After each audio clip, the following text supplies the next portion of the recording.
sobre Noé. O que está escrito acerca de Noé? Então, Noé, ele é a mesma coisa de Abel. Ele era um homem muito fiel a Deus, ele era considerado um homem perfeito na sua geração, um homem que andava com Deus, um homem que entendeu as promessas de Deus dadas a Adão e Eva, mesmo dentro do jardim, depois que eles pecaram, por inimizade entre ti e a mulher, e existia esse conflito contra Satanás. Ele abraçou essa causa para a vida dele, e Deus falou: olha, Noé, nós chegamos num ponto de uma gravidade de pecado tão grande no nosso mundo aqui, que agora eu preciso destruir.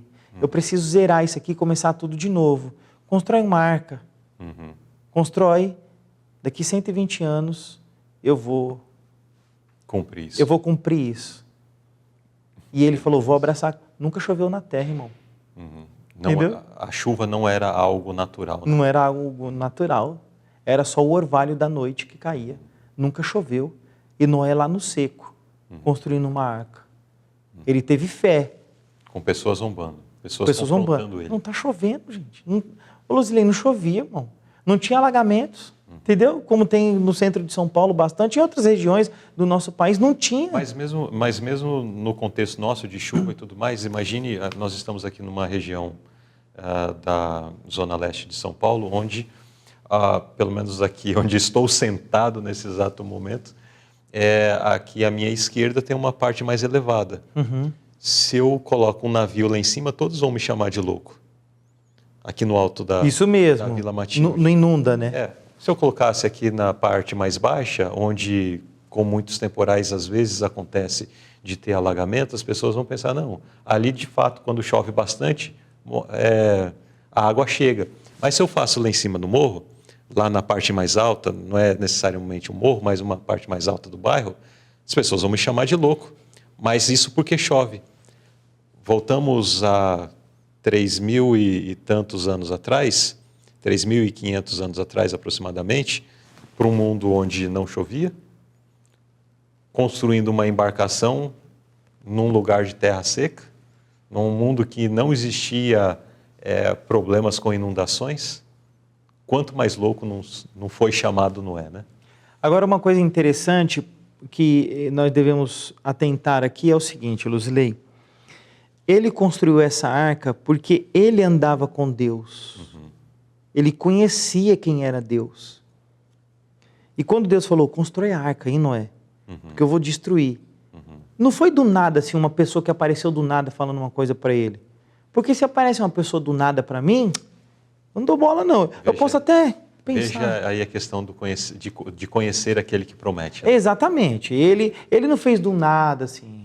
Sim. Eu tenho fé aqui. Eu nunca vi Deus, nunca falei com Deus, não sei de nada, nunca vi história nenhuma. Mas apareceu alguém e disse para mim construir uma arca que eu vou construir pela fé. Não. Ele andava com Deus. A fé foi crer e confiar. Ele falou: agora eu vou agir aqui. Eu vou fazer esse negócio aqui porque eu sei que esse Deus, ele cumpre essas coisas. No caso, a construção foi a confirmação da fé que ele manifestou. Isso, é isso aí. É isso aí. Agora, a história de Noé foi mencionada por Jesus. Na pergunta B, que comparação Jesus fez referente a esses últimos dias?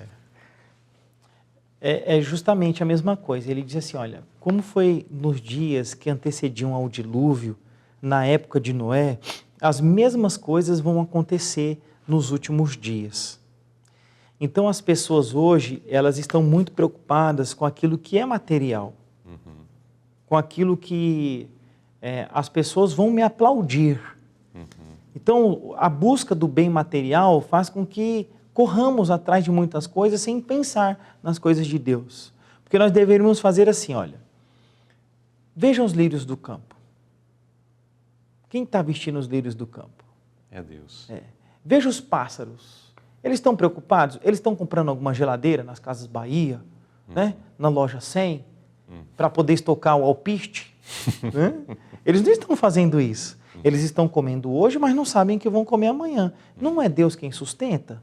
Então, buscar em primeiro lugar o reino de Deus e a sua justiça, e as demais coisas vos serão acrescentadas. Mas nós invertemos isso. Hoje as pessoas, elas se casam, mas se dão em casamento também.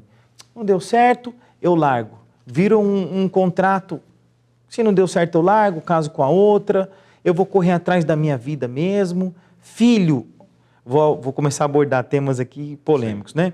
Filhos só atrapalham, então eu não quero ter filho. Vou casar, mas não quero ter filho porque interrompe a minha carreira. Filho só atrapalha, sendo que a Bíblia descreve que os filhos são herança do Senhor, é a flor dentro daquela casa, que vai, né, deixar a casa mais colorida, renovada. O filho é uma bênção de Deus. Algumas feministas, por exemplo, não vou nem casar, me submeter a homem nenhum não, e aí não casam. Aí começa a fazer essas defesas feministas, aí começa a entrar nas coisas que nós temos hoje aí, que é muito polêmico, né? Que pode até derrubar a live, né? Pode até derrubar a live, né? Então, hoje as pessoas, elas estão assim, muito envolvidas com as coisas terrenas, olhando somente na horizontal e não estão olhando mais na vertical. Não estão olhando mais para cima, não estão agora refletindo sobre as coisas de Deus.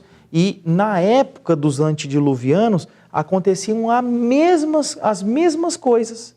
E as pessoas se davam à idolatria, se davam às orgias, porque eles achavam que eles tinham liberdade. Eles confundiam a liberdade com a libertinagem. Porque nós somos livres, mas essa liberdade, ela tem restrições. Por exemplo, Adão e Eva, eles eram livres dentro do jardim do Éden, mas a liberdade deles era subordinada a uma restrição. Podem comer de tudo que está aqui dentro do jardim, mas essa aqui específica, essa árvore aqui do conhecimento do bem e do mal, vocês não podem comer delas, porque no dia que vocês comerem, certamente morrerão. Então era uma liberdade, mas essa liberdade que eles tinham, existia uma restrição sobre isso, né? O povo de Israel no deserto, quando eles pediram carne para comer, não foi a vontade de Deus, eram as paixões deles que estavam afloradas. Então Deus permitiu que eles se deixassem levar pelas paixões, porque eles tinham liberdade. Mas vejam que a própria liberdade que eles tinham era também com restrição. A própria paixão carnal de querer comer aquilo que não poderia, tinha restrições. Aí vocês vão ler Levítico 11, Deuteronômio 14, as restrições de tipo de carnes que poderiam comer naquela época. Tá? Porque tinha restrições. Aqui, nos antediluvianos, não tinha restrição, irmão. O negócio estava desenfreado. Estava desenfreado. E cada um fazendo de um jeito. E aí, sabe qual é a ideologia hoje agora, no presente momento? Cada um tem a sua verdade. Então, se você quiser ser um poste, você é um poste e ninguém pode questionar que você é um poste. Senão você paga uma multa. Se eu falar, hoje eu estou me sentindo um poste, Luzilei. Se você disser, não, mas você não é um poste, eu posso te processar e você ser multado em 50 mil reais, em 100 mil reais, porque eu quero ser um poste.